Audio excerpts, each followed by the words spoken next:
नमस्कार, मी अरुण यादव. माधवबागमध्ये गेल्या 19 वर्षापासून इथे मी कार्यरत आहे.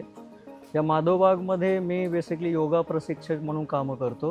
परंतु आज एक असं संयोग घडलेला आहे की एक कॅम्प आलेला आहे, ज्यामध्ये आमचे माधवबागचे फाउंडर माधव साने सरांचे विद्यार्थी आणि त्यांचे मित्र मीन्स ते भेटले.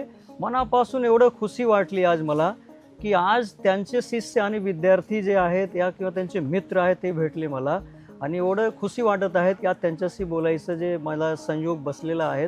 आता बाकीचं जे काही आहेत आमचे जे डॉक्टर सर आहेत ते सगळे सांगतील. तर सर, तुम्ही काहीतरी माहिती देऊ शकतात आम्हाला सरांचा? हो, नक्की.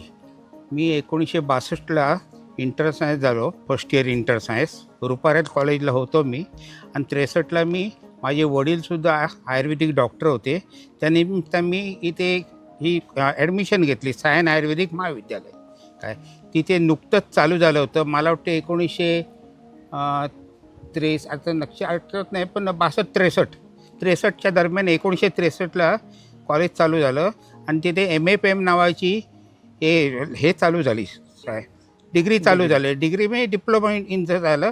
मॅट्रिक्युलेट पण होते. ते त्रिंबक नरवणे म्हणून होते, त्याने ते कॉलेज चालू केलं होतं. आणि त्यावेळेला आम्हाला तिकडे प्रवेश मिळाला.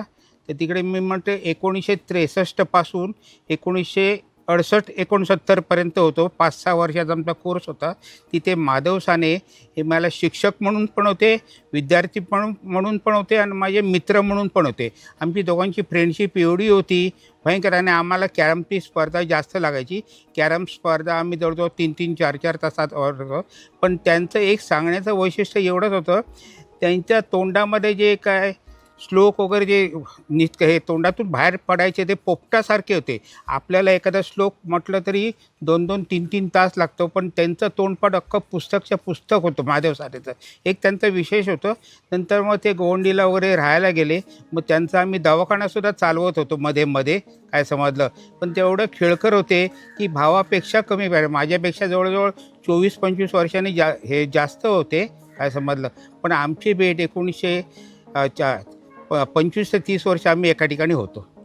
ओके, म्हणजे तुमचं संबंध एवढं चांगलं, मित्रासारखं, घरासारखं संबंध होते आमचे. कारण त्यांचा मी दवाखाना सांभाळायचो दुपारी, संध्याकाळी 6 वाजल्यापासून 9 वाजेपर्यंत. गोवंडीला त्यांचा दवाखाना होता, समजलं.